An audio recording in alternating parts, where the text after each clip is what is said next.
Welcome to the Daily Word Bible Study, a plain and simple book by book, chapter by chapter, and verse by verse study through the entire Bible. Currently, we are in the Gospel of John, chapter 7, and this chapter opens up with Jesus' brothers taunting him, Go show yourself to the world. I don't know exactly what they were trying to prove. Were they trying to set Jesus up? But um, that this animosity had started what seemed to be right after John chapter 2 when Jesus goes to the temple. And we said there was a strained relationship with his family, even his mother, Mary, which is perplexing to me that because out of all the people, the very fact that she gave birth to Jesus should have been evidence enough for her. So she seemed to have been siding with the brothers. And one thing about it too, as far as motivation, a lot of people were disillusioned with Jesus or it came to me, we just read John chapter 6, how you saw people who were fed by Jesus. They saw the healings and yet started off to follow him. You see the same pattern as with his mother. And they start off with Jesus in John chapter 2, and then there's an inciting incident. So, and the same again as we just read with John 16. Remember that whole chapter was a discourse between people who were just in the previous day who ate with Jesus. Oh, they didn't eat with him. He fed them the 5,000. They experienced healings, saw signs and wonders, as well as his teachings, and then turned on him and walked away. So we see the same pattern with his family. And one thing is they seem to be expecting Jesus to be king. They were expecting the Messiah. See, in the Old Testament, there's a plethora of prophecies about the return of the Jewish king. Well, not so much his return. Let me correct that. That there is the promise of the Messiah who will come and restore Israel to its glory, the promise that God had given to Abraham. That did not happen in 1948, but I digress. The prophecies are quite clear what would happen when that event happens, when Jesus comes and restores Israel to the land, and he will. The promise is that the physical descendants of Abraham will be restored to the land that's in question now, the land that God told Abraham to look out. I'm giving you this land. That prophecy is yet to be fulfilled. It will, and it's going to happen. This is what they were looking for. They were looking for Jesus to come, break the foot of Rome off of their neck, and to restore Israel to its glory. Except when Jesus came, he came as the lamb, right?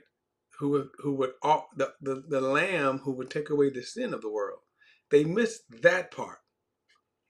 And so as a result, some became kind of disillusioned with him. And for various reasons. And it seemed in his family case, it seemed the incident that happened at Jerusalem in John chapter 6, we see that they walked away from him because to them, he started talking crazy about eating his flesh and drinking his blood and all that kind of stuff. And so, like with John the Baptist, it seemed he kind of had a question. He didn't doubt, but he had a question because it seemed like, okay, Jesus, you're taking too long. In other words, it was their expectation. And even in Acts chapter 1, moments before Jesus ascends to heaven, they asked Jesus, are you restoring the kingdom at this time? And again, he had to tell them, don't worry about those times the Father has put in his authority. You go and be a witness. That's what you do. All right, so, but that was always something that was problematic with the Jewish people of that day, that they were expecting Jesus to come. So now they were preparing to go to the Feast of Tabernacles. I said I should have had this last time, but I didn't. But the Feast of Tabernacles, there were three festivals. Actually, there were more festivals. There were probably at least 7 festivals that were observed, but 3 of the 3 major festivals that all males had to appear, and that was unleavened bread, the Passover, the big one, and then the Feast of Weeks or Pentecost, and then the Feast of Tabernacles. Okay, the one in Tabernacles, which was this around, you could say around the um, fall, okay, around the fall, that they would celebrate this. It was a wheat harvest. Am I getting this right? Yes, a wheat harvest. No, not the wheat harvest. I'm getting this wrong here. Let me read this to you right here. The Feast of Weeks celebrates the harvest, and then the Feast of Tabernacles, it celebrates them wandering in the wilderness. Anyway, they had to come and appear. All 3 had to appear. So let's pick it up at verse 10. Now, remember, Jesus dissed his family. They deserved it, but they told him, "Hey, go up to the festival boldly," and again, not necessarily understanding if they're trying to set him up, but they say, "Hey, if you are who you say you are, show yourself to the world." He already has been showing himself to the world. And then Jesus gives this, he cuts them. He says, "The world cannot hate you." That's an insult. I know a lot of people today would think a statement like that would be kind of an honor, right? You just saw where they celebrated the Oscars, and that's kind of the world celebrating, actors, right? Movies and all that. And people say that's an honor. If the world celebrates you,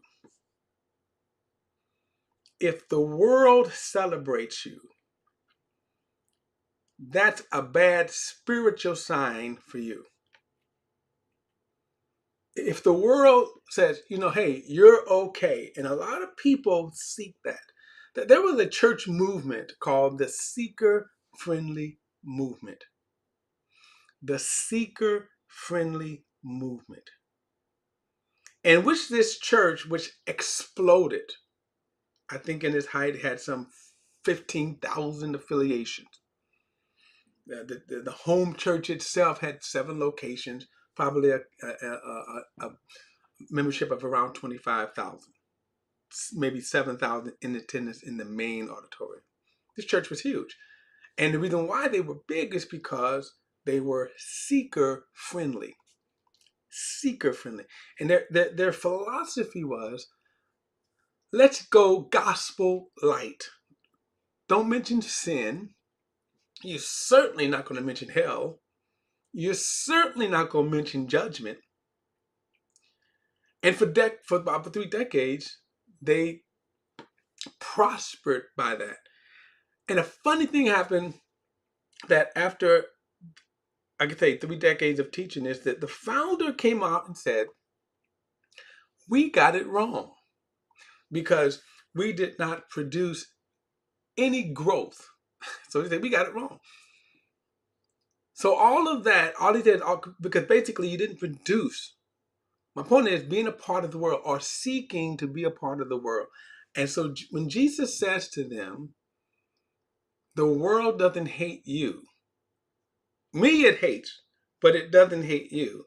They probably didn't realize how bad a statement that was, how bad an indictment of their spirituality it was to say that. The world doesn't hate you. If the world accepts you. Now, John himself will later write in his epistles, love not the world. If you love the world, you don't have the love of God inside of you. A very, very broad paraphrase. All right. Verse 10 says, after his brothers had gone up to the festival, then he also went up, not openly, but secretly. So he goes up. His brothers are already traveled. He then goes down after them. But he's there secretly. Nobody knows where he's at. They don't think he's here. They actually are looking. They're wondering if he's going to appear. Verse 11. The Jews were looking for him at the festival and saying, where is he? And there were a lot of discussions about him among the crowd. Some were saying he's a good man. Others were saying no. On the contrary, he is deceiving the people. Now, if you was to have a critical thinking conversation with that, why is he deceiving? What is deceptive about him? Anyway, they really can't answer that. Others were saying no, on the contrary, he's deceiving the people.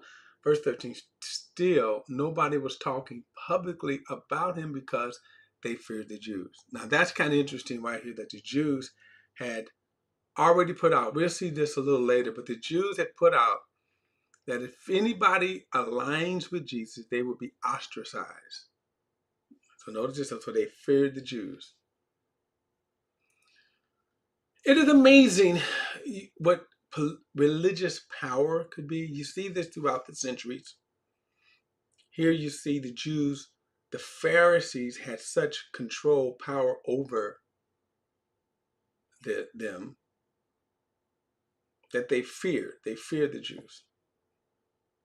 Now watch this. We're going to get to this later. I'll save this for when we get to chapter 9. Verse 15 says, then the Jews were amazed and said, how does he knows the scriptures since he has not been trained? Did I skip something? No. All right. Let me go back. I think I skipped something here.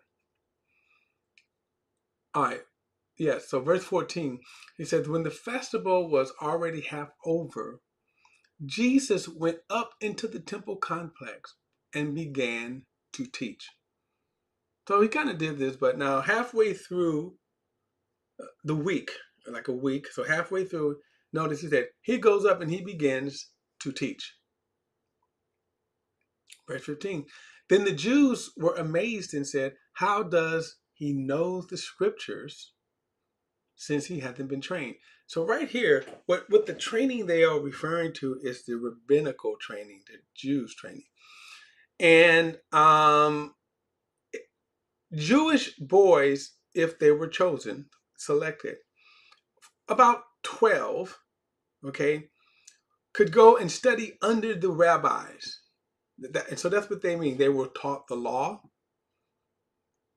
okay, as Pharisees were. They were trained in the law, so they were taught the law. And so, and then you became an expert. So pretty much today, when you see people who are theologically trained. All right. I do have a couple of things to say about this. Because oftentimes, when it comes to religious training, okay, and I'll confine it to Christianity, but all religions pretty much have their kind of form of formal training. And so it is with Christianity.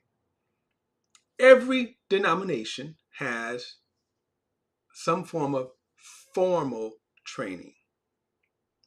Now, from the layman's perspective, now, and the layman is simply one who's not educated, right? It's the average person.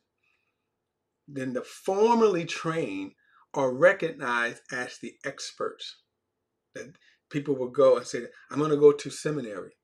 In this case, if they had been trained under the rabbis, they would be recognized as experts in the law, qualified then to teach. So you have the same with denominations. The problem with theological seminaries. Now, let me just say this too, because I am not theologically, or I did not go to a seminary, so I don't hold a degree. So in any denomination, I would be unqualified to be a minister, to teach, or to pastor. Okay. And so my wife sometimes would used to encourage me, why don't you just go and get a degree? That way it wouldn't be a stumbling block. And while I can say that's true, the reason why I never did that is because I have no wish to fit into a denomination. That's why. I mean, yeah, I probably could, in terms of, if you wanted to say a career in ministry, yeah, a seminary degree could remove a lot of obstacles, but that's the first people look for that. And that's a lot of other areas. People look for that. They say, yeah, where's your degree? Where's your degree in seminary? Now, as I said, I just don't have any desire to fit in. I don't fit into a lot of churches. I don't play the games, and there are games. Now, on the other hand, I could tell you that if I wanted to, yeah, I could go get a degree and say, hey, guess what? I got a degree. And here's how this works. If you have enough clout, connections, or money, or both, you can then go to any school, any seminary school, get a degree, and then you can qualify, in their case, to pastor in their churches. Okay, now, and so if that's what you choose to do, God bless you. It's neither right or wrong to me, okay? So I'm just telling you, and this is why I didn't go that route. Every denomination, though, whichever it is, every denomination that you can think of, every denomination has their own theological school, so their formal training. So if you're a Baptist, you have the Baptist seminary. If you have Presbyterian, Methodist, Reform, even though Reform is almost the same as Baptist, Catholic, we can go on and on. Every denomination, Pentecostal, right? Each has their own formal training, their formal seminary. So if you want to function in those, whatever denominations, you go to those seminaries, you are trained in those theological schools, then you are qualified for that particular denomination. The thing about seminary, however, is that people think